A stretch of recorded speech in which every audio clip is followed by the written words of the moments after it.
Hey guys, so I'm gonna do something that I've never actually done before, and just kind of talk about what things look like as I help my clients prepare for the new year.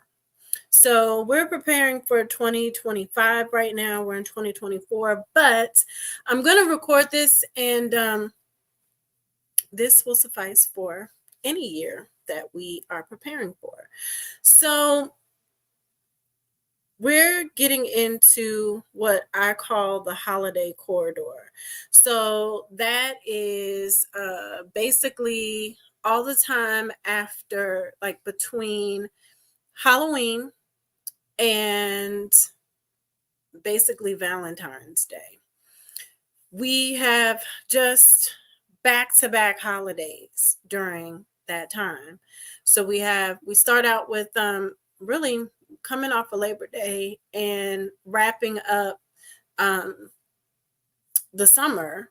We get into fall and that gets us into um October with Halloween, and then we're right on to Thanksgiving, and then from Thanksgiving there's Christmas and just all of those holidays in that time because there's some other holidays that occur during that time, and then we're straight on to the new year, and from the new year we go to Valentine's Day, and then we kind of get a break by the time the springtime shows up, right?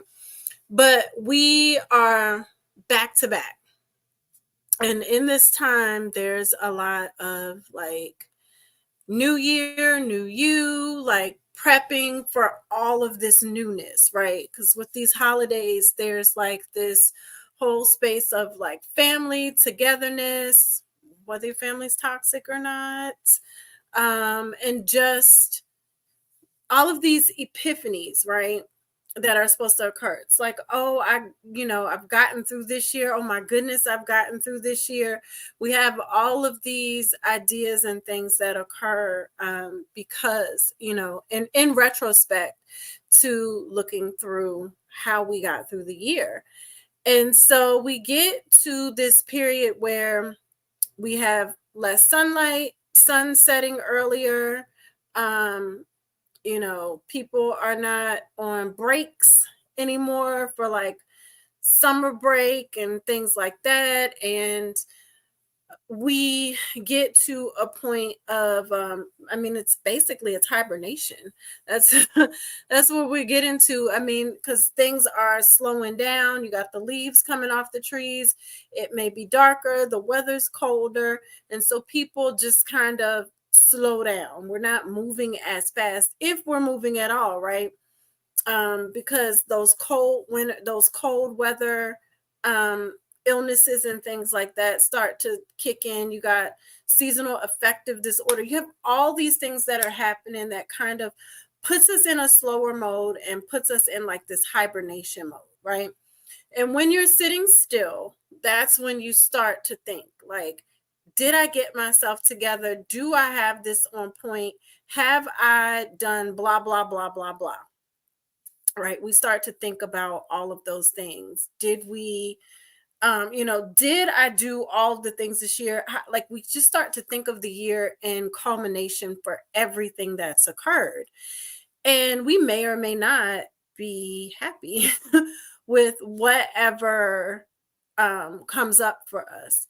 And so this is why for me, I love a vision board, and you guys who followed me, you'll hear me talk about this. I love a vision board. I love the creativity of it. I love just the community that happens. A lot of times people get together to do vision boards. It's a thing where, maybe you haven't seen people, but you guys come together. And I know, like, for instance, for my son, he had to do one for a work program he was doing, but theirs were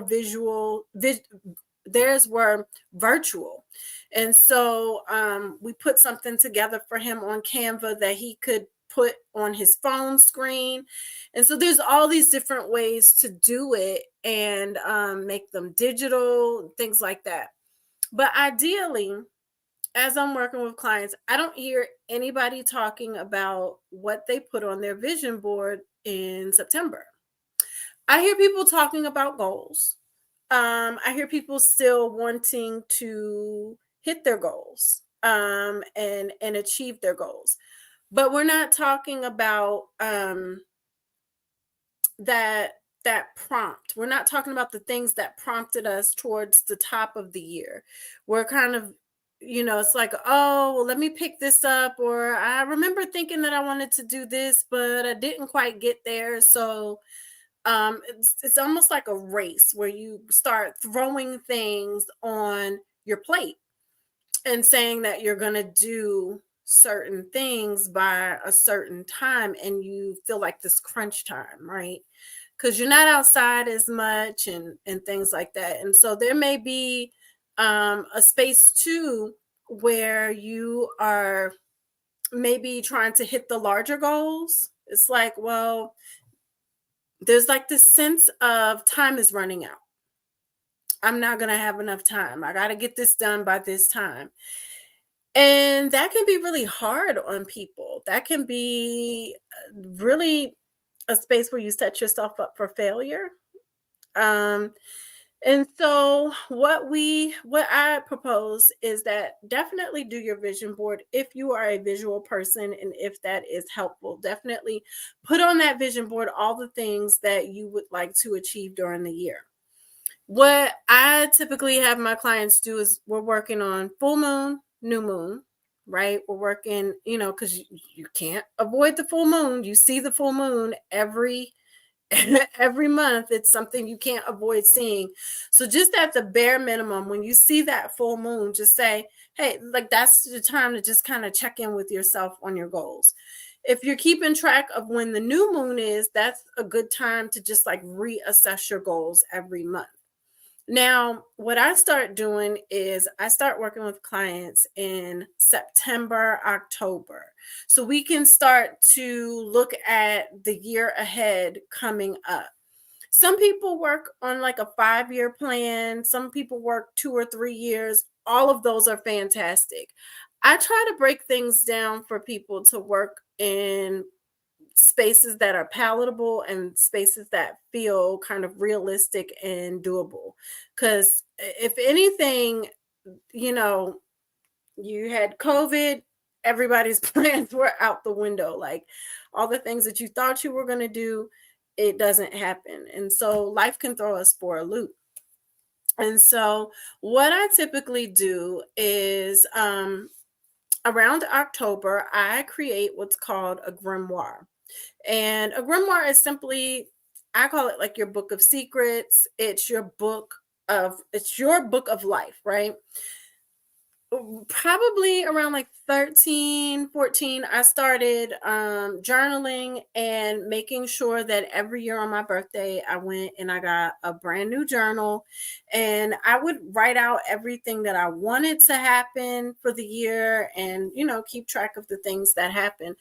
I still go get a new journal every year for my birthday because that is my personal new year. And that's how I start the year out, is looking through things that way.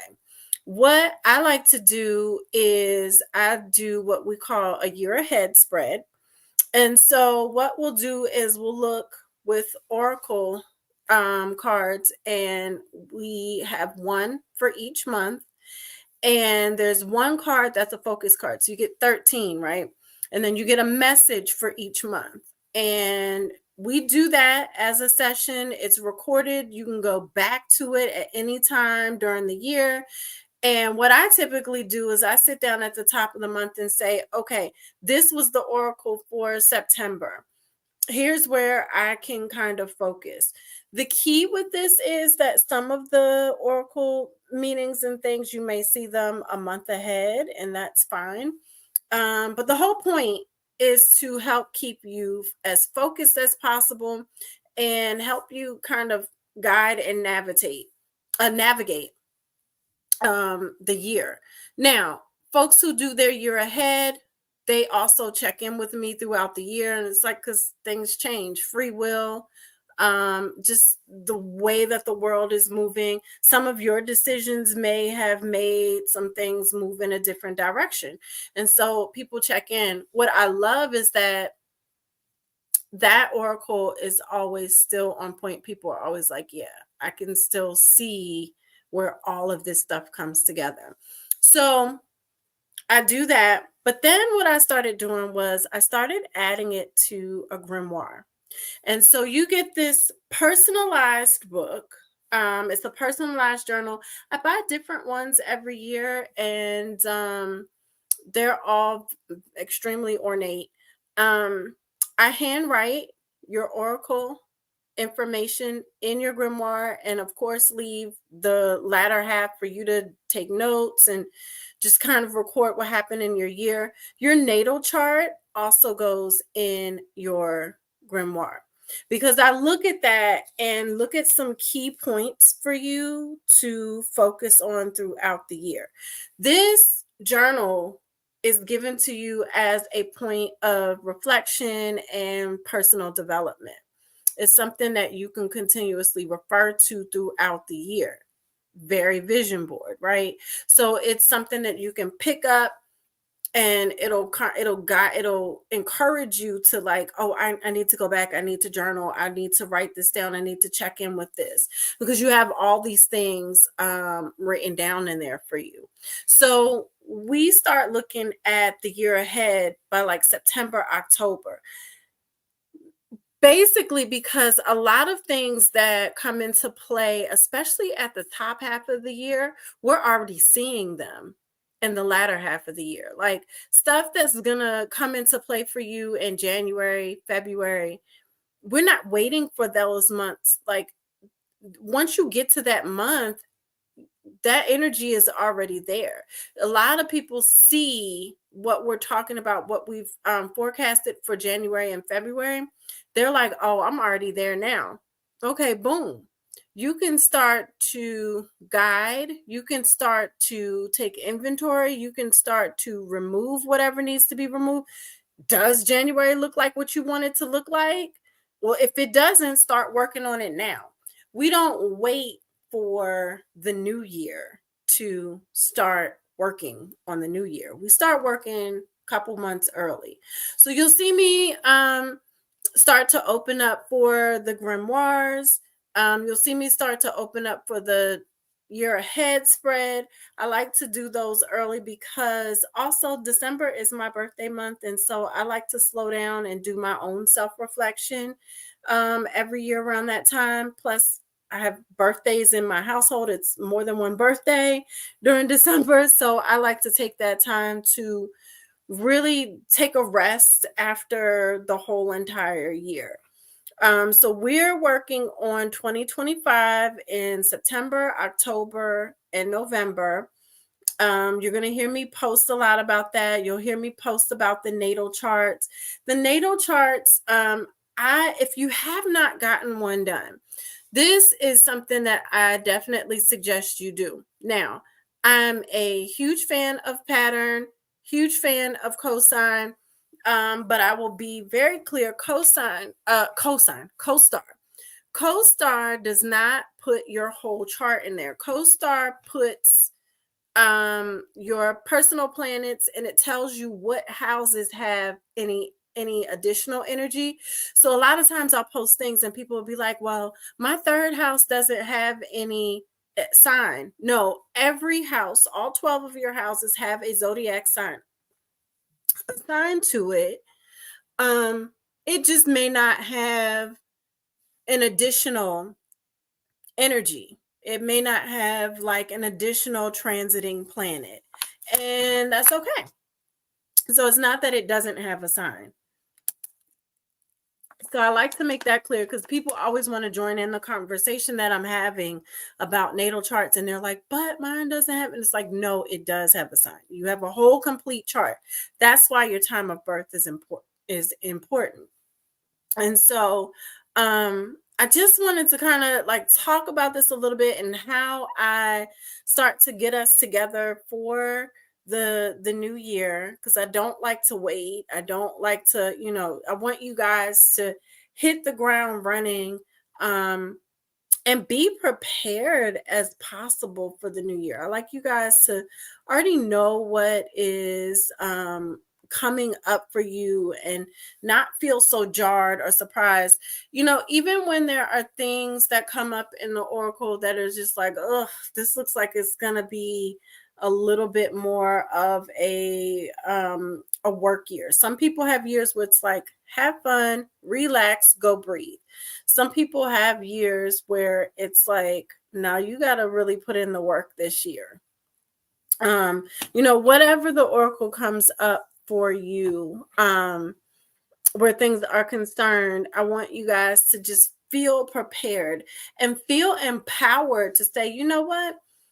I'm like, this doesn't look like what I want it to look like. Let me make some changes. You know what I mean? Like, this lets me know that if I keep going down this path, this is where it's gonna end up.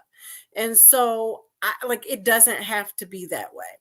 Your natal chart is incorporated in there because I do look at certain things and just say, hey, you've got a lot of this energy going on.